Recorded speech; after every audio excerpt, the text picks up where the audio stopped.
Hey guys, welcome back to the channel. If you like content, hit the subscribe button, leave a like down below. There's a lot of footage coming out of AEW Fight Forever today, so we're just going to go over a few things I noticed. I took some notes. Every time I try to show footage from this game, I get a copyright claim. So if they're going to keep doing that, it's going to be real difficult to cover this game. We all just want to spread the news of the game being out there and try to help them market it for free, right? But yeah, so there's that. So anyway, with that out of the way, here are some things I noticed. So the short, it's going to have short entrances again, which is really kind of sucks. Or not again, but we thought that maybe there'd be full entrances. There is a good and bad of this, though. So the short entrances, most of the people that I know skip the entrances anyway because they're way too long. They're really cool when you first get a new character or a new wrestler, and then you usually skip it because they're not interactive at all. These ones are interactive in the AEW game. As they're sitting there playing it during their live stream, he's saying he's pushing buttons and it switches the camera and it shoots out pyro. So it's a lot like the Fire Pro Wrestling game. I don't think you can interact with the Fire Pro Wrestling game entrances, but the entrances are really short and they get to the point. They just get to the ring. In a way, I kind of like it, but the fact that it's only them coming out to the entrance ramp and not all the way down to the ring, that's going to annoy a lot of people.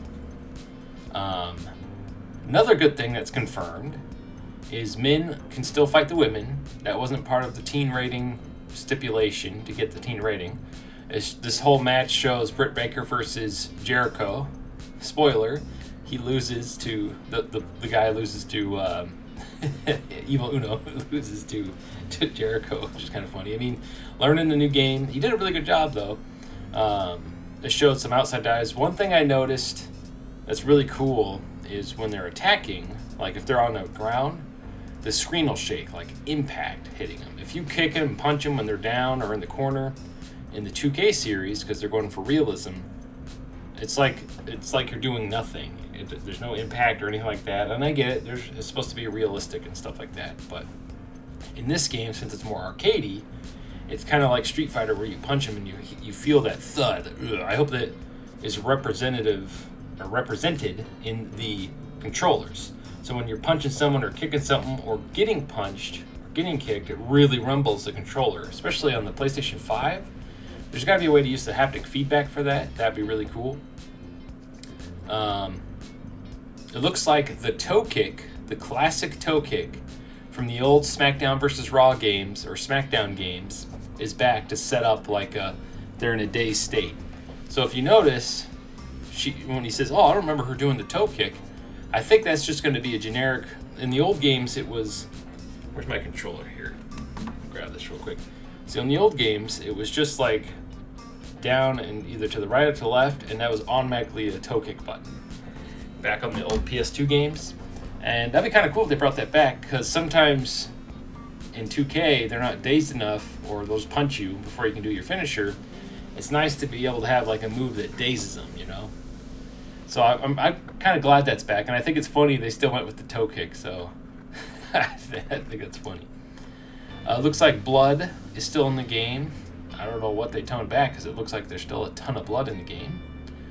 If you pause, there's a full set of move lists in the pause menu, and if you look closely during the matches, when he goes to do a finisher and gets him in the grapple state, this has probably already been discovered, but I just noticed it. It looks like you use grab the controller, the D-pad, and you can assign multiple different finishers to the D-pad. So you have a finisher for up, down, left, and right. In the 2K series, you can have 2 finishers and 2 signatures. What's cool is since the system they're using is like a momentum meter, you can have, I'm guessing, 4 signatures and 4 finishers. It's just based off of whatever your momentum is at the time. So when you're watching the match, he's at signature level, and then it shows him do a taunt, and he goes to finisher level, right? So it's just like finish him type thing. So that's really cool. So these are the major things I noticed in the one match I watched. Usually when this footage comes out, there's 4,000 YouTubers making content on it, so I wanted to get up a video real quick. Subscribe to the channel. I'm going to be covering this game as best I can with a full-time job. Little things I noticed, like the toe kick, I think it's hilarious. What are some things you noticed that were really cool that you want to sound off in the comments below?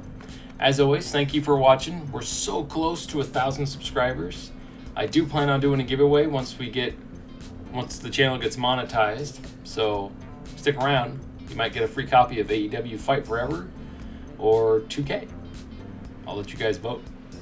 Anyway, thanks for watching. Thanks for sticking around on the channel, and stay frosty.